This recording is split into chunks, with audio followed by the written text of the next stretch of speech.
As Passover ends, I once again express my solidarity with the victims of the unconscionable Hamas terror attacks on 7 October, with the hostages and with their families and friends. Passover reminds us that the persecution of the Jews is as old as history itself. And we all have a duty to speak out against all forms of anti-Semitism in communities, in the media, and online. Nearly 7 months after 7 October, the situation for people in Gaza is worsening by the day. I've called consistently for a humanitarian ceasefire, the immediate and unconditional release of all hostages, and a massive surge in humanitarian aid. Unfortunately, that has not happened yet. But negotiations are once again underway. For the sake of the people of Gaza, for the sake of the hostages and their families in Israel, and for the sake of the region and the wider world, I strongly encourage the government of Israel and the Hamas leadership to reach now an agreement. Without that, I fear the war, with all its consequences both in Gaza and across the region, will worsen exponentially.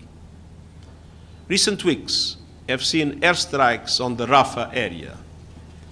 A military assault on Rafah would be an unbearable escalation, killing thousands more civilians and forcing hundreds of thousands to flee. It would have a devastating impact on Palestinians in Gaza, with serious repercussions on the occupied West Bank and across the wider region. All members of the Security Council and many other governments have clearly expressed their opposition to such an operation. I appeal for all those with influence over Israel to do everything in their power to prevent it. More than 1.2 million people are now seeking shelter in Rafah Governorate, most of them fleeing the Israeli bombardment that has reportedly killed over 34,000 people. They have very little to eat, hardly any access to medical care, little shelter, and nowhere safe to go. In northern Gaza, the most vulnerable, from sick children to people with disabilities, are already dying of hunger and disease. We must do everything possible to avert an entirely preventable human-made famine.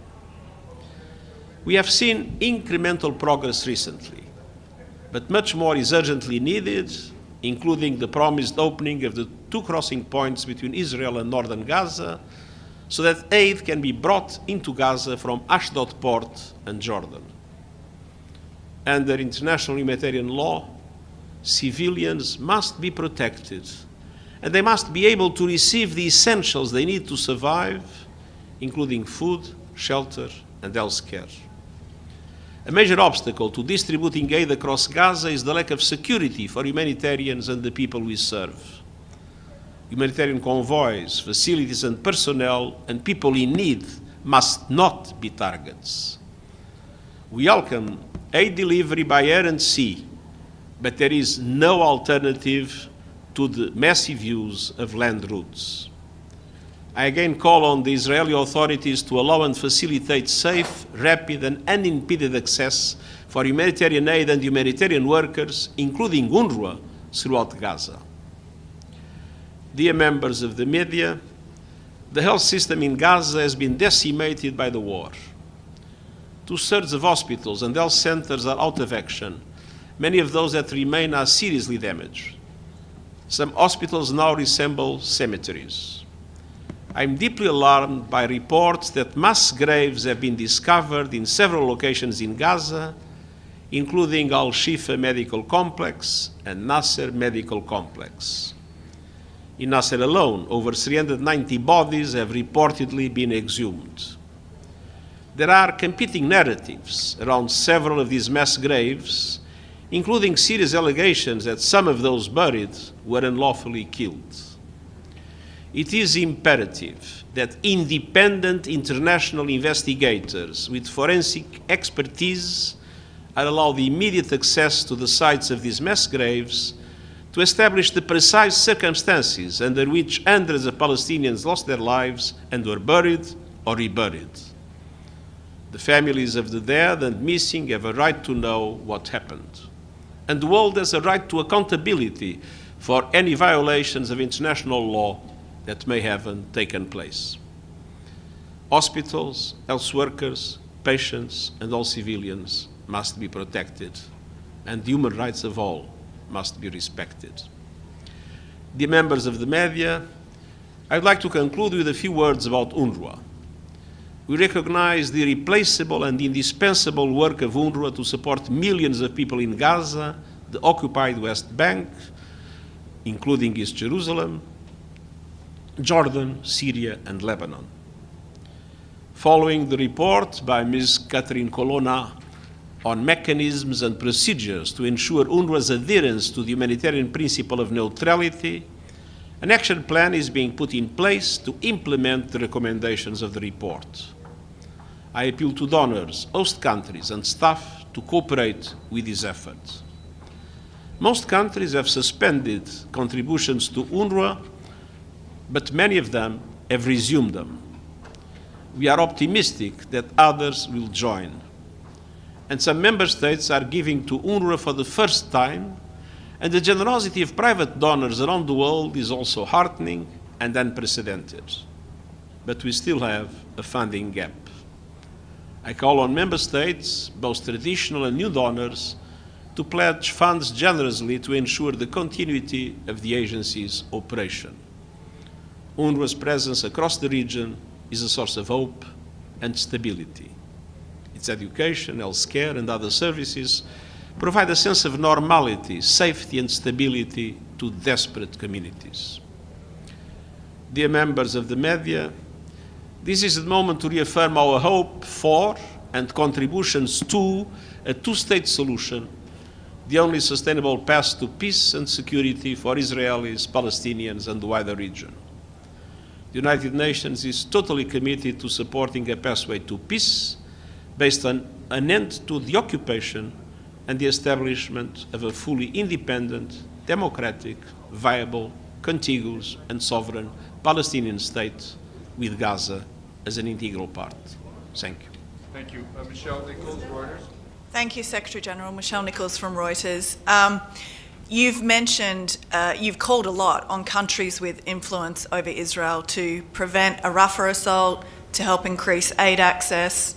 What leverage do you think the United States should use now to do that? I think it is very important to put all possible pressure in order to avoid what would be an absolutely devastating tragedy. Ibtisam. Thank you, Ibtisam Azim, Al-Arabi Al-Jadid newspaper.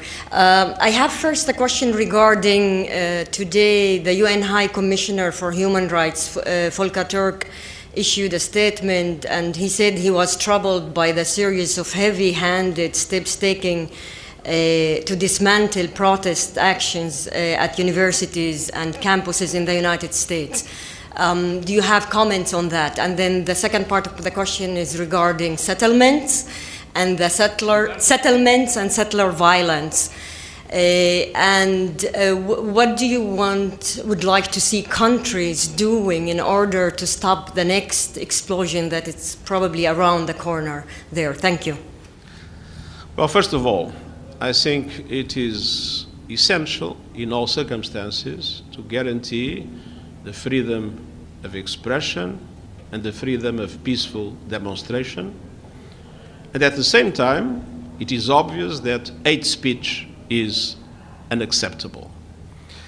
Based on my experience in government, I believe it is up to the university authorities to have the wisdom to properly manage situations like the ones we have witnessed.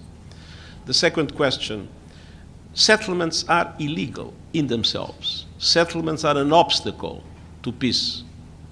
Settlements are an obstacle to the two-state solution. And not only settlements are illegal, but the violence of settlers has been one of the most serious aggravating factors of the very dramatic situation that we have now in the West Bank. And obviously, this should also be a matter that would deserve full accountability. Thank you very much. Thank you. Secretary General, no word on Darfur? No word on Darfur, Secretary General? Do you want to watch more videos like this one? If yes, subscribe to our channel and press the bell icon next to it. We have decided to bring videos on something nobody talks about: African politics, economy, and increasing power. Thanks for watching, and until the next video, stay tuned. Tell us what you think in the comment section. Like and share the video, and subscribe so that you don't miss any of our African videos. It's the best way to support us.